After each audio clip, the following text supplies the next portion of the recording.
There's something very satisfying about driving a regular car that can leave more exotic machinery for dead.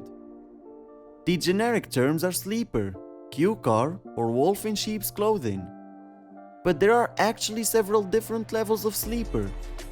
From cars that look pretty rubbish but are very fast, to good-looking performance cars that have much more grunt than your average Ferrari driver would expect.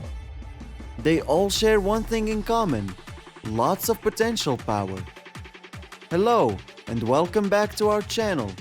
If you're new and enjoy our content, make sure to support us. Like, subscribe, and don't forget to hit the bell. Without further ado, let's dive right in. Number 1. BMW 335D.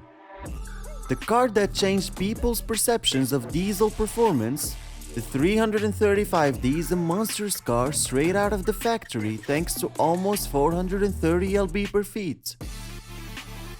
But when a simple remap can push it to 350 bhp and over 530 lb/ft, giving it M3 beating performance, you can see why it had to feature here. The reputation of the turbocharged 335 BMWs in both petrol and diesel form is already pretty high. So a 335D coupe with the optional M Sport bodywork is not a sleeper. You need a plain saloon version, maybe even with 320D badges. Number 2. Mazda SP3. The Mazda 3, like so many other cars on this list, started as a point A to point B commuter car.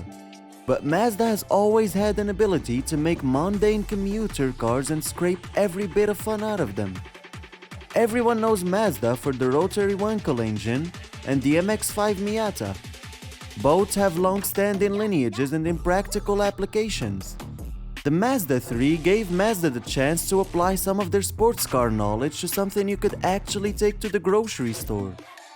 The first Mazda SP3 was brought into production in 2003 as a compact wagon with manual transmission only. If you wanted to have a fast Mazda, you had to have it as practical and driver-focused as possible, which is not necessarily a bad thing. Number 3. Infiniti G35. We all know the 350Z is the obvious choice here.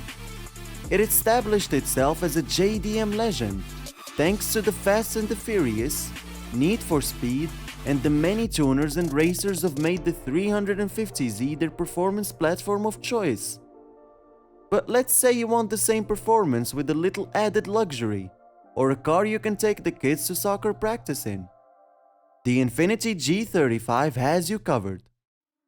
Since the 350Z chassis has been around since 2002 and is set to be the basis for the upcoming 400Z, you can expect the Infiniti G35 to have that same performance prowess until hell freezes over. It is just that good of a chassis. I mean, have you ever seen Tokyo Drift? The Drift King didn't get his crown driving a Camry. And with a few mods, you can be the Drift King of your own abandoned parking lot, and maybe also add a little tuner style to your ride. Sharing a chassis and engine with the 350Z also means you get the same aftermarket support. So expect to hit some serious numbers with just a couple of mods. Number 4. Pontiac Firebird. Let's talk about the Firebird from 1993 to 2002, since the ones from the 60s and 70s are pretty much the polar opposites of cheap cars. This is one of the many ugly duckling muscle cars from the 90s and early 2000s that tried to bring the muscle cars of the 60s and 70s back into the limelight. The 4th generation Firebird may be as ugly as its Camaro stablemate, but it packs a classic American V8 under the hood. That particular V8, offered for the Formula and Trans Am trim level specifically, was essentially the same V8 powering the C4 Corvette. Hopefully, you'll be able to squeeze enough power out of your butt-ugly Firebird that no one will see you speed by. Or maybe you'll want people to see your sweet mullet billowing in the breeze through the Firebird's removable T-tops. No one can deny that T-tops are cool. It's just a fact. And having the Corvette V8 means you can mod the crap out of these things. Everyone knows that a guy with a C4 or C5 is packing 1,000,000 horsepower under the hood. Number 5. BMW E36. The E36 3 Series blasted out of BMW factories in 1992 and carried the 3 Series over from the E30 until the E46 took over the new millennium.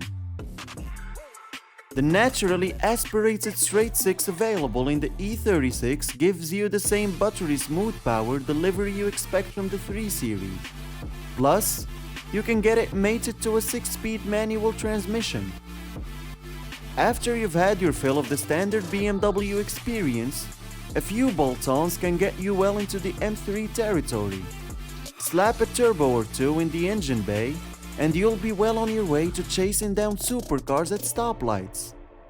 The good news keeps coming, because you can also add software updates, a new exhaust system, and nearly any other mod to keep your horsepower raising the roof. And this covers our list of what we think are the best sleeper cars for tuning.